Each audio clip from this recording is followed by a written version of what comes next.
Hey guys, the Explorer of War here, Horrorboy465, aka Nate Murphy. Welcome back to some more reviews. And today getting into another franchise review. These are actually being filmed quite a bit before I upload them. I want to upload a lot more videos, but actually before I get these out. There's a lot of movies that I haven't really watched yet, that I can't talk about yet because I haven't really rewatched them. And there's also movies that I haven't seen yet that I definitely want to do reviews on. So I'll get those reviews out, get those reviews done, and then when I feel like I'm ready to upload this franchise review, I'll upload this franchise. So this is shot quite a bit before these are uploaded. But I wanted to review this franchise because this is a franchise I've talked about quite a bit in the past, but as you guys know, all of my older videos are gone, and I never got a chance to re-review these movies, and now I'm going to be able to. And I'm actually one of those very rare fans of this franchise that loves the first movie but also enjoys the sequels. Not all of them, but I do enjoy most of them.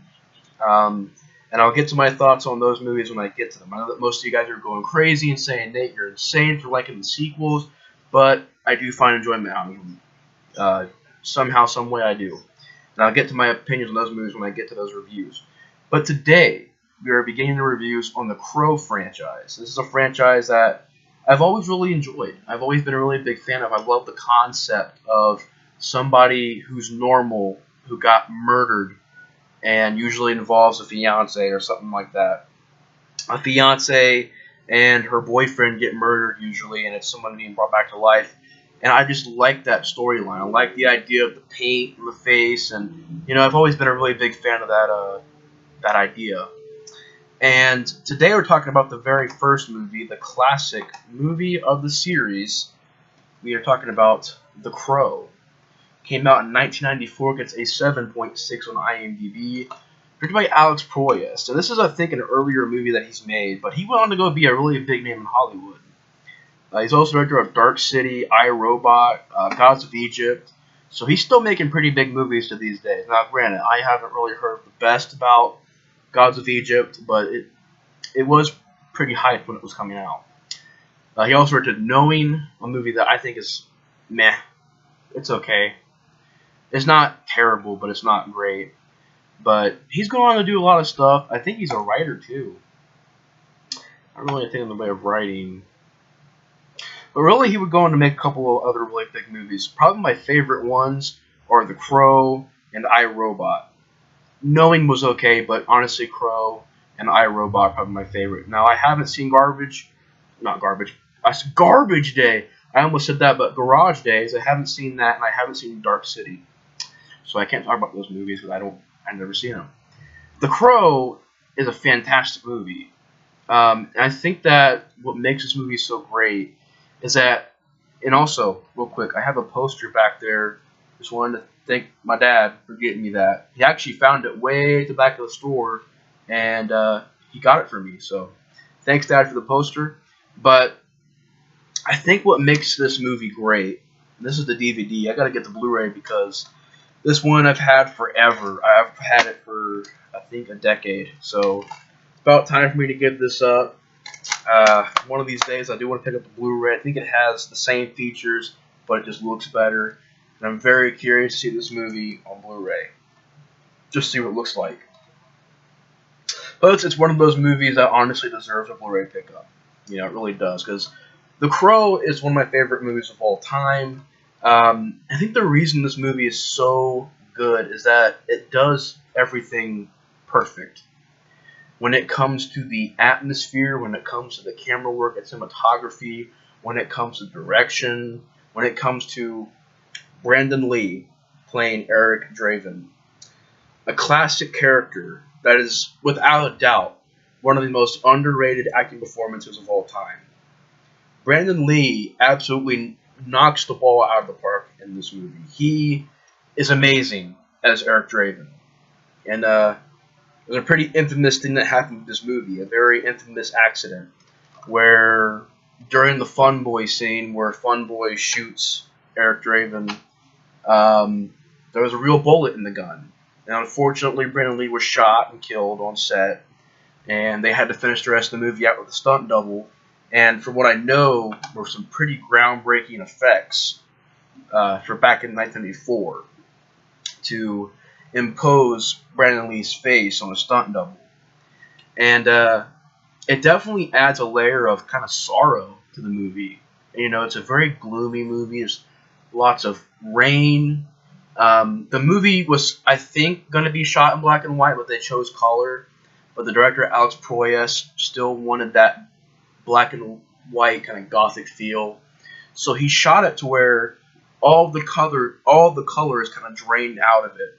And the only time that you really see color is during the flashback scenes. And that was done very well because they choose really bright and elaborate colors for the not dreams, but the flashbacks. And then during, the real time, it's black and white, practically. I mean, it's not actually black and white, but there's very little color in the movie. I thought that was nailed. The comic book I haven't read, but it looks very interesting. And definitely one of these days I want to pick it up and read it because I've always wanted to. I've watched all the movies and I've pretty much heard all the backstories behind the movie except for part 4. I've never looked into that movie because that movie is just awful. But I'm a really big fan of the series, so I figured one of these days I might as well check out the comic book. And Brandon Lee, it's just unfortunate because, his father, Bruce Lee, also died at a very young age as well. And Bruce Lee was going to be going into Mortal Kombat and being Johnny Cage. He was scheduled to be in all these other movies after The Crow, but unfortunately, The Crow ended up being his last movie. And I know that he made movies before this, like Showdown in Little Tokyo and Rapid Fire. But this was the first movie that kind of made Brandon Lee go into the mainstream. And sadly, it's his last film. But man, Brandon Lee in this movie is amazing. The story is pretty classic. I mean, you have Eric Draven and his, I think it was his fiancée, Shelley Webster. And that's how you can tell when a movie has memorable characters, if you can remember their names like that. Eric Draven, Shelley Webster, Top Dollar, T-Bird, I think is his name. Yeah, T-Bird, Skank, 1010, Fun Boy. You can just remember all these characters' names on the top of your head. Violin. Great characters in this movie. Very memorable characters in this film. But basically, Eric Draven and his fiancée, Shelley, are murdered. Eric sees his wife get raped and murdered, and he's shot and killed and pushed out of a window. And I think it's a year later, and Eric is brought back to life from this crow, and basically brought back to make the wrong things right. And then it kind of becomes a revenge flick, where Eric Draven paints his face up, gets the gear on, and goes after the people who killed him and his girlfriend. And you also have these characters on the side, like the Sarah character, who would go on to be in the second movie, but I think in this movie she's definitely the strongest character-wise. But you have like Sarah, who's this girl that him and his wife took care of, because her mom was on drugs really bad. You have her mom, I think is it Darla or Donna? I think it's Darla, Anna Levine, and you have her in that great moment where Eric Draven shows her that drugs are pretty much bad, and you have the memorable bad guys like T-Bird being this crazy guy who takes like a cigar and burns it on his tongue, and they even had that thing where they're in the bar and they're swallowing bullets, like taking shots and swallowing bullets down. Not the scene where they're like, fire it up, fire it up. They had some really great traits, these bad guys. And every bad guy kind of is their own thing. Fun Boy is a heroin addict. 1010 has this thing where he has knives and he can throw them and stuff like that. Skank kind of the guy who gets beat around all the time. And then you got Top Dollar, played by. You also have Ernie Hudson in this movie, and Ernie Hudson's a cop who was there when Eric and Shelley were killed. He's also in the movie. Ernie Hudson is great in this movie as well. But you also have Michael Wincott playing Top Dollar. And I'm a big fan of Michael Wincott, so seeing him playing the bad guy in this movie is definitely awesome.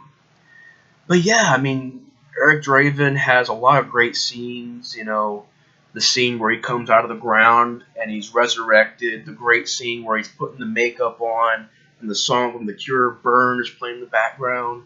You know, you had those like really awesome shots of him putting the makeup on, and him gearing up. That's just such a great scene. I love the shot as well where he goes to the window and it zooms out. And I guess that's not Brandon Lee. It's actually the stunt double, but it's a really amazing shot, and you really can't tell it's not Brandon Lee. But it zooms out, and the storm is happening, and thunder and lightning, and it's just a really awesome scene. There's a lot of scenes that are awesome in this movie. The shootout scene where Brandon Lee goes up and he gets shot, but then he like drags these people under the table and gets like dual pistols and shoots people, gets like a samurai sword. Freaking awesome. Action scene, the music in that scene is great as well. That's another thing about this movie is that it has fantastic music. Like, it has a lot of grunge songs, which was awesome. I'm a huge grunge fan. You have like a bunch of slow songs, and then you have the credits song, which is "Can't Rain All the Time." It's kind of a song that's a tribute to Brandon Lee, and it's such a great song. And when the movie ends, it ends on a kind of sad note because Brandon Lee, he unites with his girlfriend, but they're still, you know, dead. And you also get that song that plays, and then it says "In memory of Brandon Lee," and then it just like it hits you. It's like, man, this was Brandon Lee's final film. You know, he's no longer with us, and that really just adds that emotional aspect of the movie. Because while you're watching it and while you're seeing these events fold out, you're just thinking, man, this is the last time that we're going to see Brandon Lee on film. And it's just really sad and unfortunate, you know. And, you know, you also have that great scene where 1010 is throwing the knives and Brandon Lee's catching them and slapping them, and then, go ahead, try harder. And then 1010 throws in that great scene where he just catches it right there and throws it back. And then, killers, aren't we all? That's one thing, great dialogue, you know. I heard someone rapping, as if someone gently rapping, or gently tapping, as if someone gently rapping on my chamber door. Great dialogue. You know, you have that scene where he's in the pawn shop and, you know, woo, not paying attention, boom, right to the guy's head. If you guys have seen the movie, you guys know what I'm talking about. But yeah, I mean, it has really awesome scenes. I mean, the ending of the movie where Top Dollar faces off against Eric Draven is great, and how it's pretty much human Eric Draven, and he saves the Sarah character, and that great scene where he's like, I want you to have something. I don't want it anymore. And he like gives, I think it's like 30 hours of pain to this guy. He gets all these memories and this pain he feels, and Michael Wincott just kind of falls off and gets impaled in the sting down here and kills him. And then Sarah's still alive. Ernie Hudson's saved as well because I think he got shot. But yeah, I mean, the movie, this review might be a little bit more shorter than other reviews, but there's not much more I can say about The Crow that hasn't been said. I mean, it's just, on one hand, it's a very fantastic movie with awesome scenes and dialogue that I can just go on and on about. But, you know, it's an amazing movie. It really is. It's one of my favorite movies of all time. On the other hand, I look at it as, you know, I kind of didn't want Brandon Lee to do this movie, because if he didn't do this movie, he'd still be with us to this day. And I kind of wish that if he did do the movie, that the gun they used, the prop gun, was checked properly. But, you know, just altogether, I mean, it's just kind of weird, because if you say that you don't want Brandon Lee in the movie, that means somebody else be put in that spot, and maybe somebody else will get shot. I just think that they should have checked that prop gun better and taken a lot more safety precautions while doing that scene. And from that moment on in Hollywood, they were really strict about guns in movies, like making sure that there was just prop bullets and not real bullets. So even though this movie is sad about that aspect, about Brandon Lee passing away, they did try to make the regulations a little bit more strict about gun rules and laws and stuff like that. Not laws, but like, gun regulations and the set and prop gun, and making sure that these guns were properly safe for the scene. And it's just unfortunate. It's a sad movie, and it's sad to watch. Honestly, it's an awesome. It's weird because it has great action, and Eric Draven is a dark character, but he does try to have that light humor to him. Like that scene where Sarah's like, "Are you a clown or something?" He's like, "Sometimes." Or "Can't rain all." It's not really a funny scene, but just great dialogue where he's like, "Can't rain all the time," and he's like, Sarah's like, "Oh, you don't care," and he's like, "Sarah, I do care." You have great dialogue.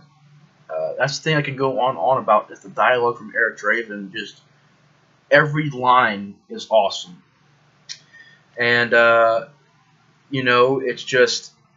it's an awesome movie. It's a sad movie, but I think altogether I can say it's definitely a groundbreaking movie. But anyways, guys, thanks for watching my review on the original The Crow. Once again, just one of my favorite movies of all time. Really awesome, talk about this movie again.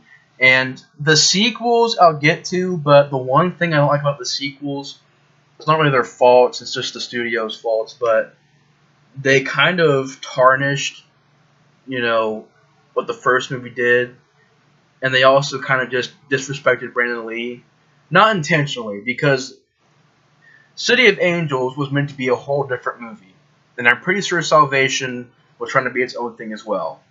But once again, studios get involved with movies and ruin them, and I think Harvey Weinstein was the guy who pretty much said that, "Oh, we need to make City of Angels more like the first Crow," and Tim Pope didn't want to make it more like the first Crow. He wanted to be a completely different movie. He wanted to actually respect Brandon Lee and what he did in the first movie, and respect the first movie, but studio interference. But I'll get to those sequels eventually, but thanks for watching my review of the original The Crow. Hope you guys enjoyed. I'll see you guys on the next review. The Explorer of Horror is out. See you guys later.